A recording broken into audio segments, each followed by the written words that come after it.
요즘 세상 돌아가는 걸 보면요, 거대한 이 문명의 전환기 같다라고 느껴집니다. 자, 우리가 문명의 전환 이러면 뭐 복잡하고 대단한 말 같지만은 인간이 살아가는 방식과 기술 변화 이런 것들이 결합되어져서 이 사회생활을 이루는데, 여기서 우리가 발달된 기술 그리고 그 속에서 우리가 살아가는 방식에서 뭔가 크게 바닥부터 변하고 있는데, 사람들은 거기에 적응을 하지 못하고 지체 현상이 발생하는 거예요. 기술 발달을 이 사람들의 인식 사고가 따라가지 못하고, 그러다 보니까 사회적 합의가 따라가지 못하고, 법이나 이 사람들이 만들어 놓은 규정들이 따라가지가 못하면서 지금 거대한 혼란의 시기에 돌입했다, 이렇게 보입니다. 우리 주변에서 일어나고 있는 부분만 보더라도요, 얼마 전에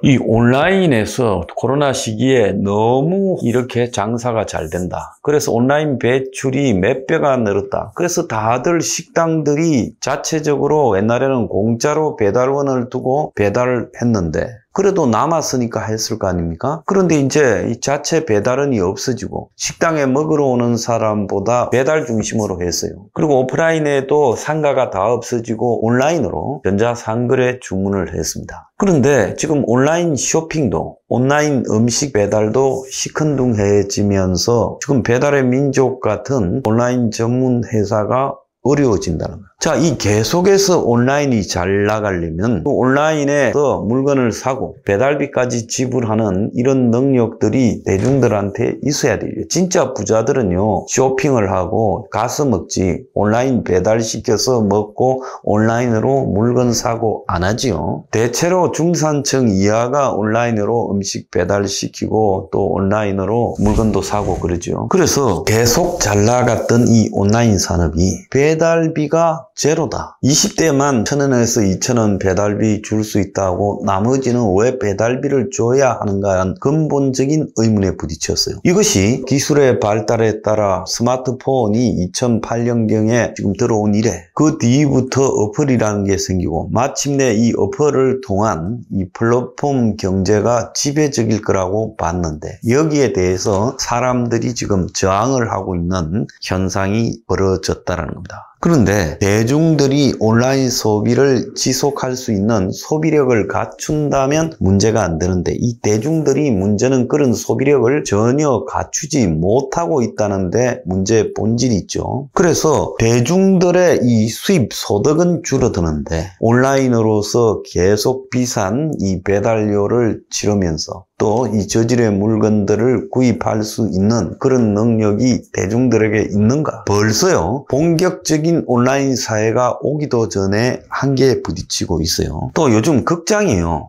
최근에 11일 만에 범죄도시 3가 700만 명이 넘었다 하지만 그간에 이 한국의 극장이 거의 초토화되어 버렸습니다. 2019년에 최고조의 관객수를 기록하고는 그때부터 이제 관객이 급감했는데, 문제는 작년 내내 코로나가 사실상 풀려 있었음에도 극장에 관객이 사라진 거예요. 영화 한 편에 15,000원을 합니다. 그런데 이제 극장에 가서 영화 보고 그리고 팝콘 먹고 하면 5만 원이 들어요, 데이트하는데요. 그러니까 이거는 특별한 날에만 극장에 가서 영화를 보고 나머지는 OTT를 통해서 집에서 영화 보는 시대가 열린 겁니다. 그래서 아주 블록버스터라고 해서 그 시간에 외출해서 오락을 즐길 만큼 되는 영화가 아니면 좋아진 화질의 대형 TV가 대중적으로 보급이 됐고 그걸 통해서 OTT로 영화를 보겠다, 이런 이제 형태가 영화를 소비하는 주류가 됐어요. 그래서 극장이 지금 70년대 접어들면서 TV 보급이 되면서 극장의 전성시대가 무너졌듯이 그 이후에 다시 시작된 극장의 전성시대가 지금 OTT와 대형 TV 등으로 무너지는데, 그 근본적 배경은요, 극장에 지금 오른 입장료를 감당할 능력이 안 된다는 게 본질이라고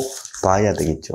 그래서 우리 주변에 보면요, 뉴노멀이라고 부르는 새로운 이 변화들이 너무 많이 생기고 있습니다. 누구도 과거로 돌아갈 수 없다. 팬데믹만 끝나면 극장에 이 사람들이 돌아올 거다. 근데 이게 착각이었죠. 그래서 이 세상이 거대하게 변하고 있다. 그래서 요즘 청년들이 불행하다. SNS로 인스타나 각종 인플루엔서들을 유튜브 등으로 보면서 풍요 속에 빈곤을 느낀다. 여기에 이제 상투적으로 말하는 풍요라는 것도 거짓말이죠. 기술 문명의 발전을 갖다가 풍요라고 생각하면 곤란한 거예요. 자, 소득이 2배가 되는데 50년이 걸리는 저성장 시대에서 기본적으로 발달된 기술과 그 기술을 풍요라고 느끼는 기득권 기성 꼰대들과 이 격차가 있는 겁니다. 지금 가난해지고 있어요. 기술이 발달해도 가난하고. 그래서 앞으로 100년 뒤에 온갖 기술들이 발달한 그야말로 이 SF적 미래 사회가 열리더라도 거기에는 대다수가 가난할 거라는 겁니다.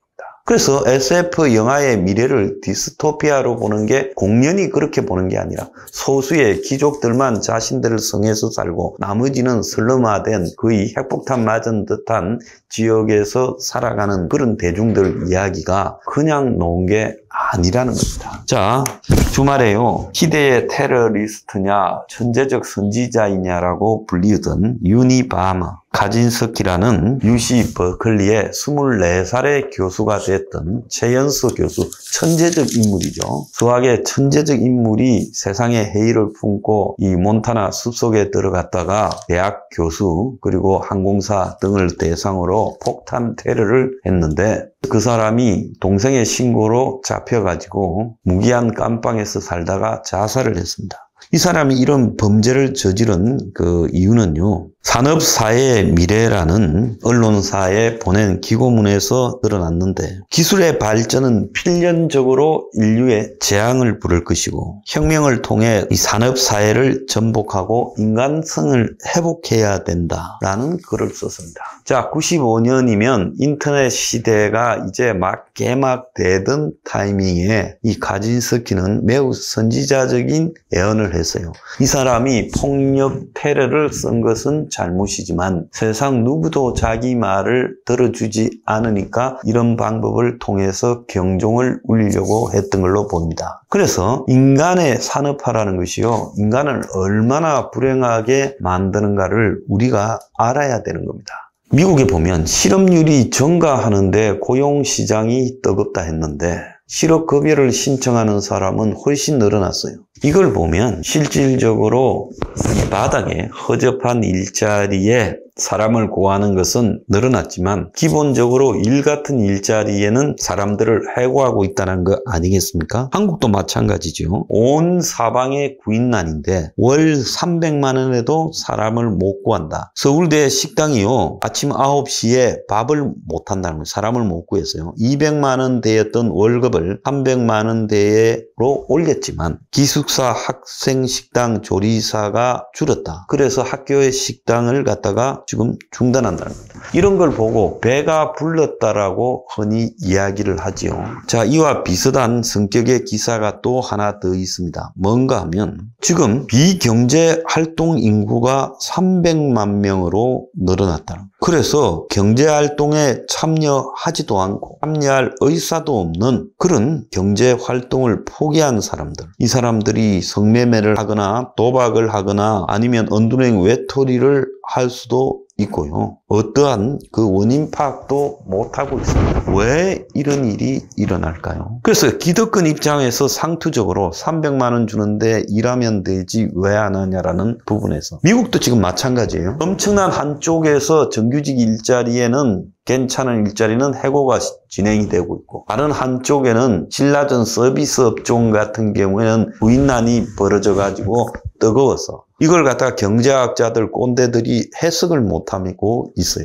이 이유는 뻔한 겁니다. 평생 먹고 살 수 있는 자기 삶이 안정되는 직장 같으면 그 누구나 일을 하죠. 급료가 좀 낮아도요. 그런데 그런 일자리는 사람들을 해고하고 있고 몇 달 일할 일자리 이 몸으로 때우면서 몇 달 일하는데 거기서 받은 급료로는 도저히 자신의 삶이 나아지지 않는다고 생각하는 사람들이 그렇게 일하느니 범죄를 저지르거나 불법을 하거나 그냥 작게 벌고 그냥 일 안 하겠다라고 가는 겁니다.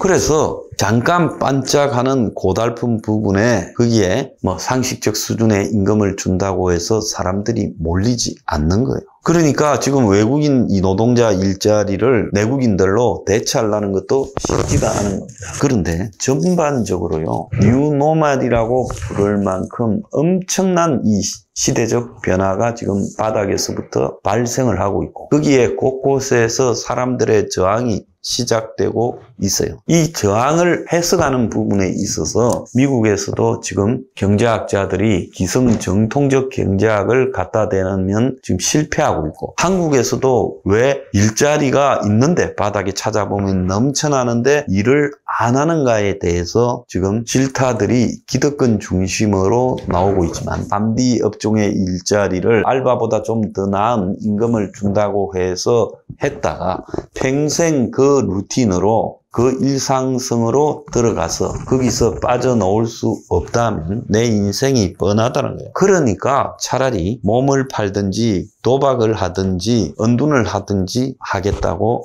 하는 겁니다. 자, 이 모든 것들이 뭐겠습니까? 산업사회화되면서 이 노동이라는 개념을 바라보는 인간의 관점에서 문제가 생기고 있네요. 과거의 노동은요, 단순히 임금을 주는 것뿐만 아니라 그 사람의 정체성을 입증하는 부분이었어요. 그래서 인간이 노동을 하지 않고 매일 그냥 놀아라 하면 그것도 그 사람에게는 견딜 수 없는 고통일 수 있는 겁니다. 그래서 노동이라는 게 단순히 몸을 움직여서 살아간다는 것하고는 넘어서 그 사람의 삶을 규정하는 일종의 절차라는 거예요. 그런데 그 노동에서 그 사람의 삶을 규정한다는 의미는 빠져버리고 뭔가 노동을 바꾼다라는 개념으로 가버리면서 이것이요, 이제 희망 없는 세상에서 막연한 노동은 안 하겠다는 겁니다. 과거에 시골에서 70년대, 60년대, 80년대까지 올라와가지고 중국집에서 일하고 그리고 배달을 하고 다닐 때 그런 사람들조차도, 또 청계천에서 미싱을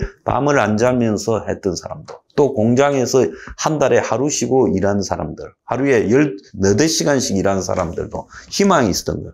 자기 삶에서 자기가 열심히 살면 언젠가는 집을 가지고 결혼을 하고 애들을 공부시킬 수 있다라는 희망이 있었고, 실제 그 희망이 상당수 이룩되었습니다. 그러니까 그 희망이 맞기 때문에 사람들이 매달렸지요. 현재 고통을 입고요.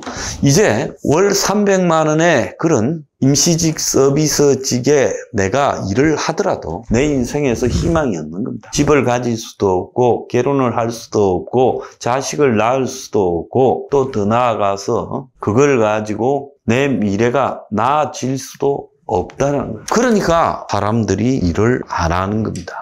자, 이런 부분들을 경제학에서는 어디도 다루지 않아요. 경제학은요, 이제 일종의 테크니컬한 학문이 되어가지고 수치적으로 모든 현상을 분석하고 사람이 사라져버렸어요. 경제학에서 사람이 사라져버리면 어떤 일이 발생하는가 하면 효율성만 계산을 하게 됩니다. 근데 그 효율성을 따지는 속에서요, 사람들은 그걸 거부를 하기 시작했어요.